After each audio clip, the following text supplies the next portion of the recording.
Assalamualaikum warahmatullahi wabarakatuh. Halo sahabat CDC FH Unpas. Salam sejahtera untuk kita semua. Selamat datang dan senang berjumpa dengan sahabat semua di episode pertama Career Talk Let's Talk with Expert bersama saya Valda Zahira Zidki. Oke, sahabat CDC FH Unpas. Saat ini mahasiswa, khususnya mahasiswa yang menempuh jalannya di Fakultas Hukum, itu digadang-gadang harus memiliki potensi dan kualitas terbaik saat setelah lulus dan menyandang gelar sarjana hukum. Termasuk itu konsep yang juga diterapkan di Fakultas Hukum Unpas. Nah, untuk membahas itu semua kita sudah kedatangan Bapak Dekan Fakultas Hukum Unpas, yaitu Bapak Dr. Anton F. Susanto SHM Hum. Sampurasun Bapak. Lampes. Iya Pak. Valda ya. Iya. Saya manggilnya apa nih, Mbak atau Valda aja ya? Valda aja Oke, Pak. siap, Iya. kasih. Iya Pak. Bagaimana Pak kabarnya? Alhamdulillah sehat. Alhamdulillah. Bagaimana Pak? Kita udah siap nih berbincang-bincang untuk beberapa waktu ke depan? Oke, siap. Siap, Ya, siap. kita diskusi-diskusi ya. Oke, jadi gini Pak, saya mau bertanya gitu ya Pak, dalam masa-masa Bapak memimpin Fakultas Hukum Unpas ini, apa sih Pak yang melatar belakangi Bapak sehingga akhirnya Bapak mendirikan suatu unit bernama CDC atau Career Development Center, dan mungkin Bapak bisa menjelaskan CDC itu apa dan kegunaan maupun keunggulan yang bisa diambil dari mahasiswa tersebut gitu Pak. Ya, saya ingin sedikit jelaskan ya, agak lebar meskipun nanti mungkin barangkali inti-intinya saja. CDC ini memang dibentuk pada saat ketika saya menjadi dekan, yaitu pada tahun 2019 ya, awalnya. Saya diangkat 2018 akhir. Nah, pada tahun 2019 saya mempertimbangkan untuk segera membentuk CDC ya. Career Development Center, yaitu pusat untuk pengembangan karir. Karena saya melihat memang pada waktu yang kondisi yang berkembang saat itu, kita tidak bisa mengharapkan bahwa setiap lulusan di perguruan tinggi pada umumnya dan khususnya di Fakultas Hukum itu menjadi siap pakai.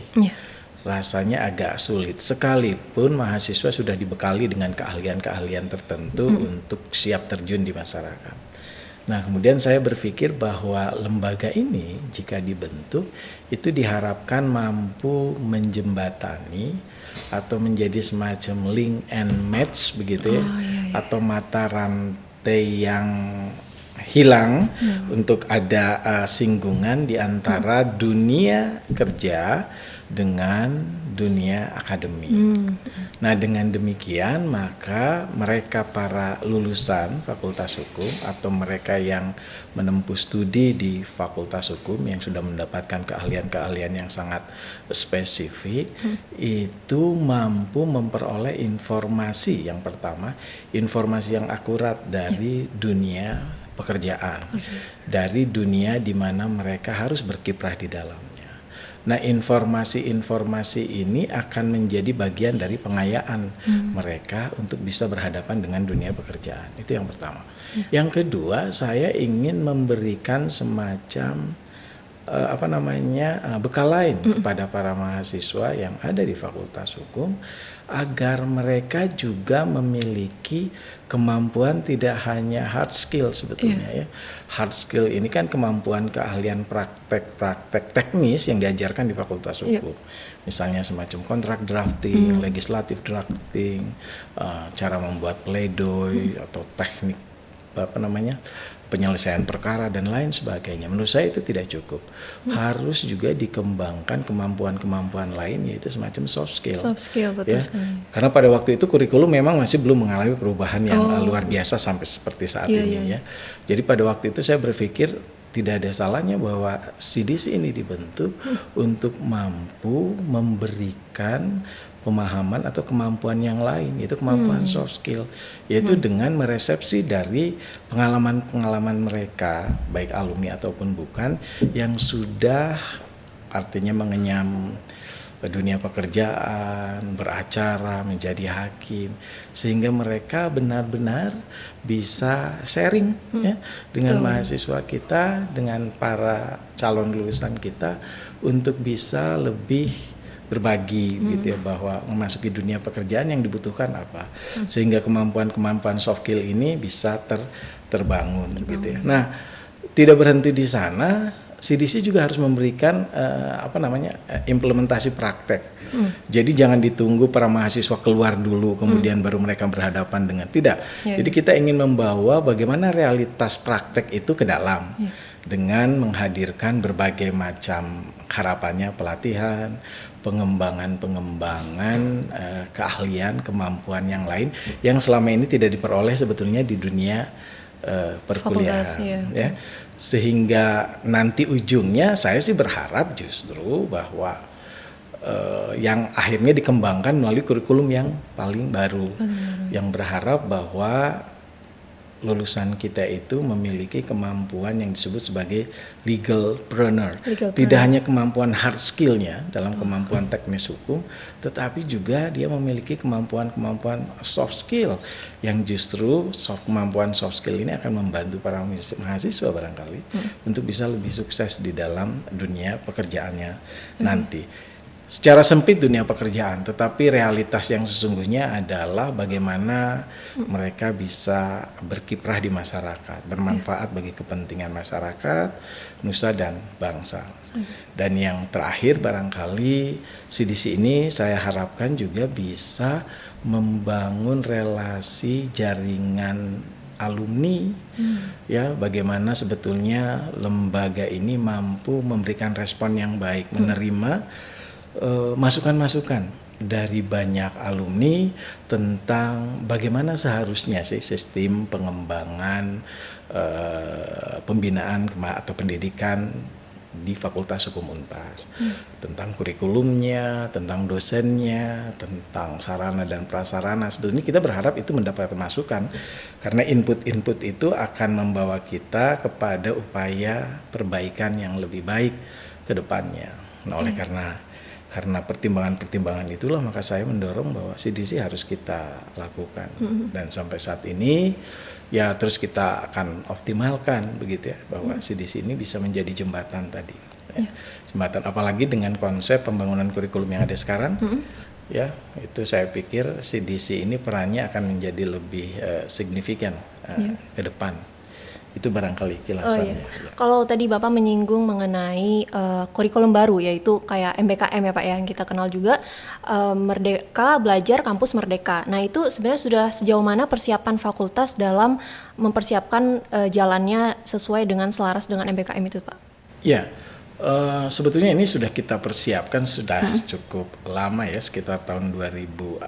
Ya embrionya barangkali juga saya sudah ingin melakukan pembaharuan kurikulum itu di 2019. Ya, di 2019 itu sudah ada perubahan kurikulum tahap pertama. Ya, sekalipun pada waktu itu belum keluar tuh baru hingar-bingar tentang Merdeka Belajar, tentang MBKM atau tentang pembelajaran berbasis outcome ya, OBE itu ya. Dan juga banyak lagi lah yang lainnya.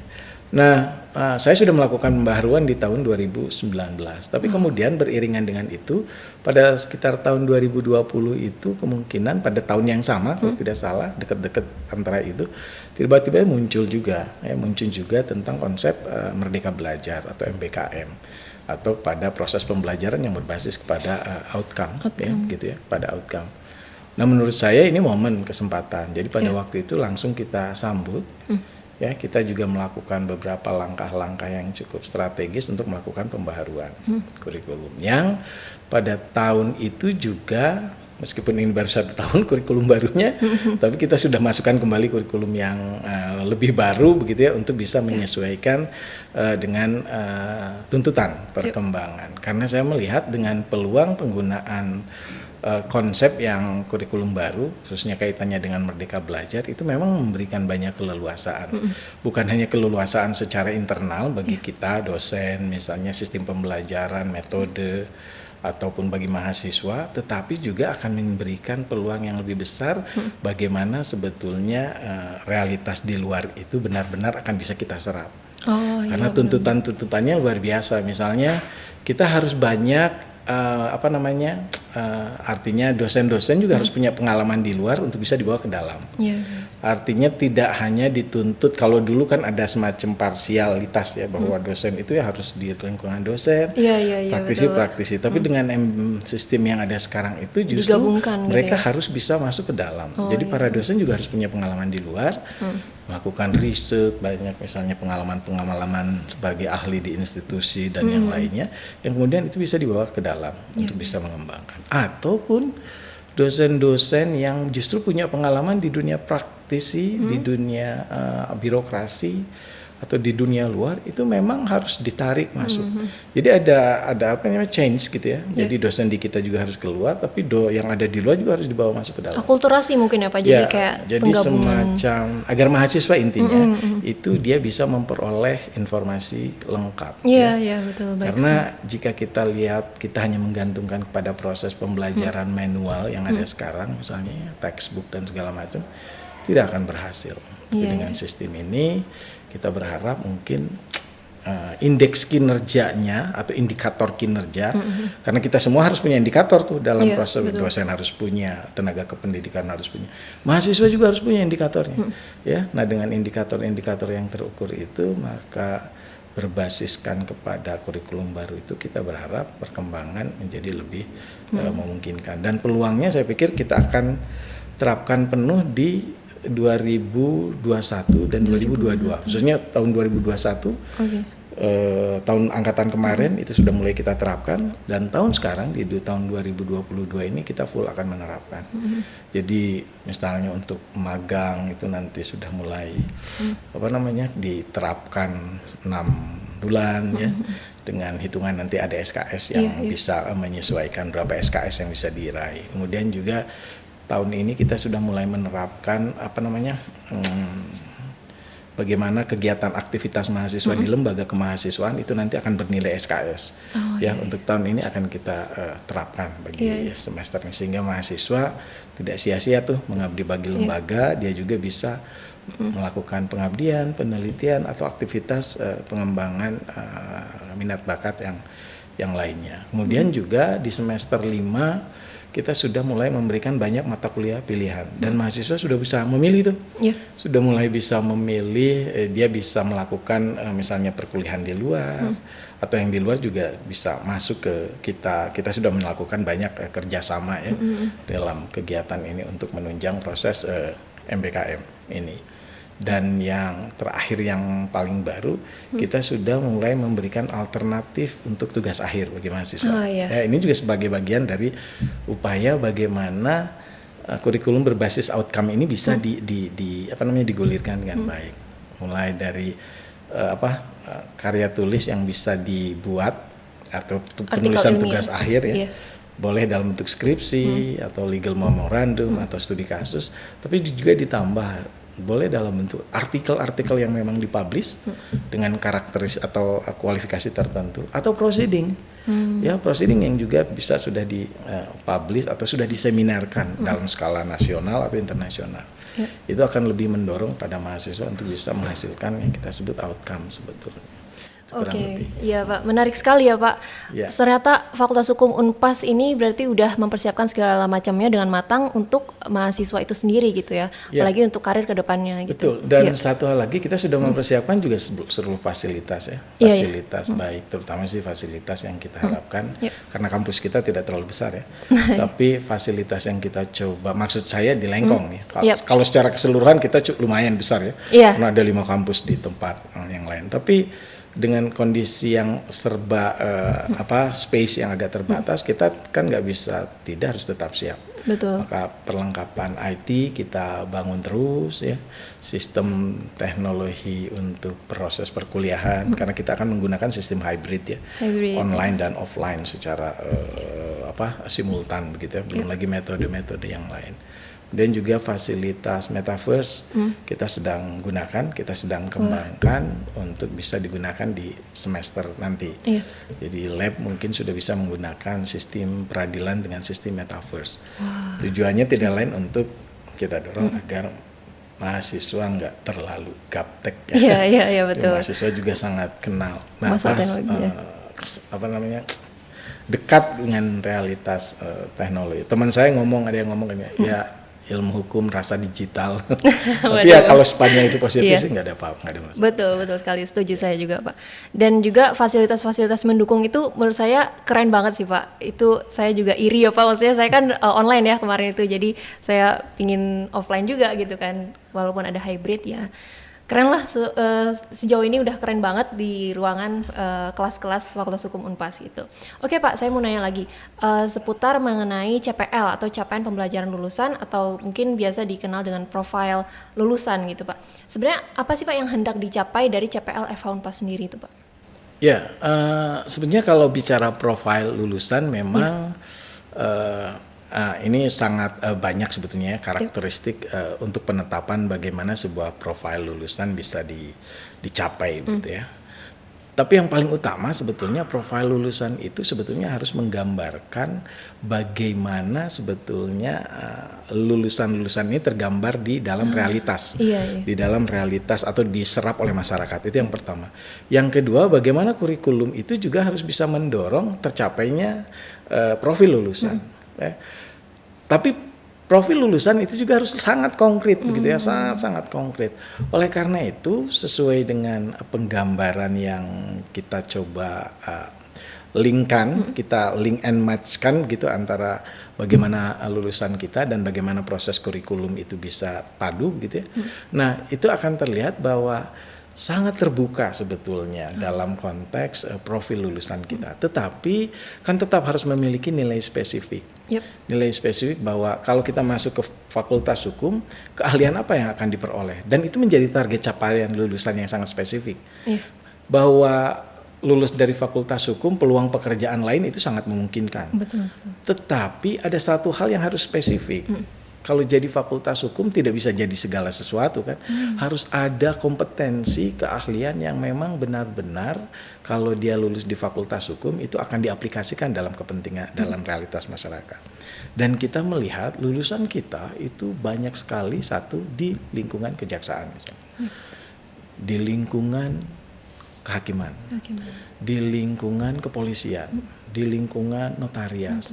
Dan di lingkungan misalnya semacam konsultan hukum, karena banyak juga mereka mendirikan banyak advokat, banyak mendirikan law firm, banyak tergabung dengan asosiasi-asosiasi tertentu. Tapi juga banyak para lulusan kita itu bekerja di lingkungan birokrasi, pemerintah daerah, perbankan.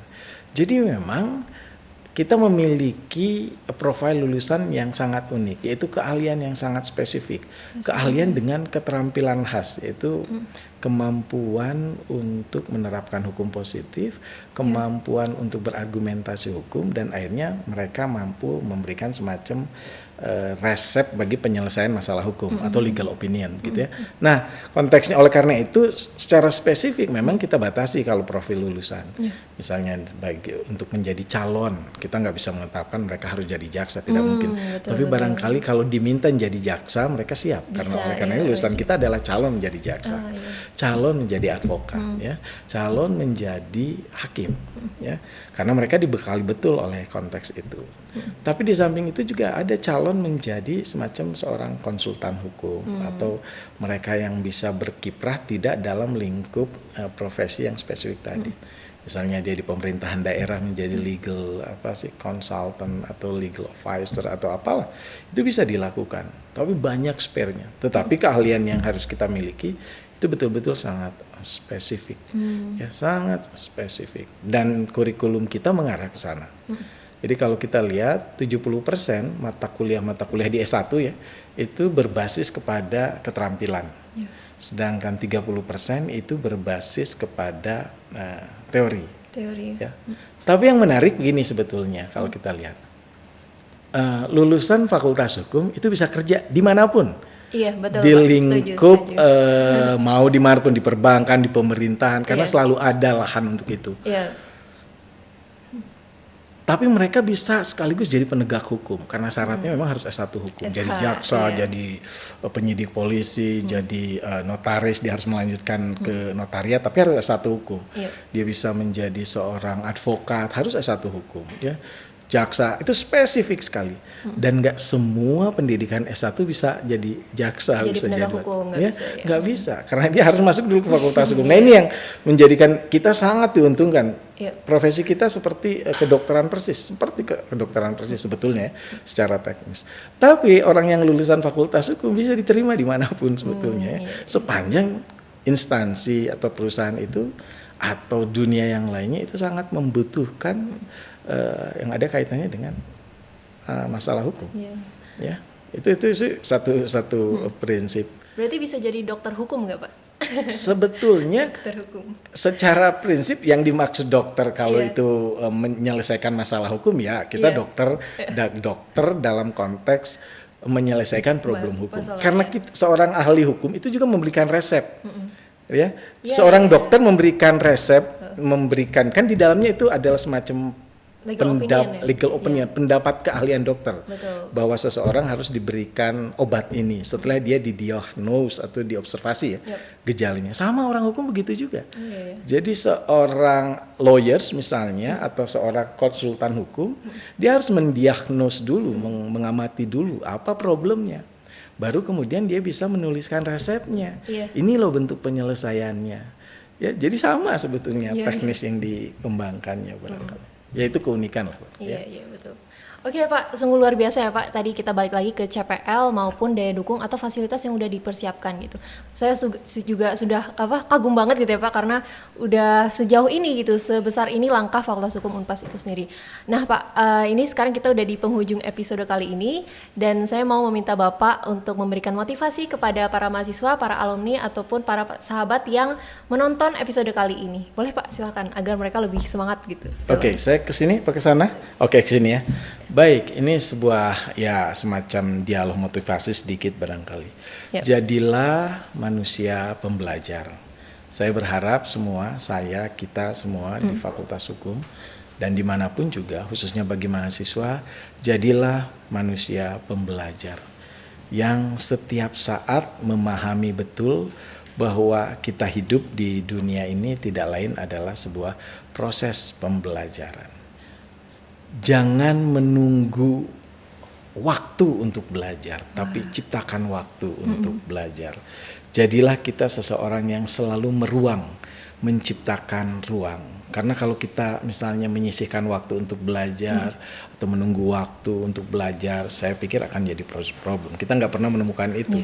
Karena kita sibuk dengan main, sibuk dengan tidur, sibuk dengan makan, sibuk dengan aktivitas yang lainnya. Akibatnya belajar selalu menjadi nomor kesekian. Mengapa tidak kita ciptakan ruang bahwa proses pembelajaran itu bisa dilakukan dengan sambil makan, dengan sambil menonton, sambil bermain, sambil bekerja, sambil belajar, sambil bermain, sambil belajar. Jangan dipisahkan. Jadi saya berharap semua orang mampu menjadi manusia pembelajar. Karena dengan hakikat itulah bahwa sebuah proses pembelajaran itu akan bisa dicapai dengan baik. Bagi saya itu sih. Terima kasih. Keren sekali ya para sahabat, karena seperti yang kita udah dengar tadi bahwa jangan nunggu waktu untuk belajar, tapi ciptakanlah waktu untuk belajar gitu ya. Waduh, keren banget. Dan juga jangan lupa untuk selalu senantiasa mempersiapkan diri dan juga siapkan doa-doa terbaik kalian agar kedepannya mulus-mulus aja ya sahabat. Oke, kalau gitu terima kasih banyak Pak atas waktu dan kesempatan dan penjelasan yang spektakuler tadi. Oke, para sahabat juga terima kasih banyak karena udah menonton episode kali ini hingga akhir. Kalau gitu jangan lupa untuk subscribe, like, dan komen juga di bawah, serta share ya. Dan yang paling penting jangan lupa nyalakan lonceng notifikasinya agar kamu semua nggak ketinggalan episode-episode Career Talk selanjutnya yang tentunya akan dihadiri juga oleh narasumber-narasumber keren lainnya. Oke, let's Career Talk, let's talk with the expert.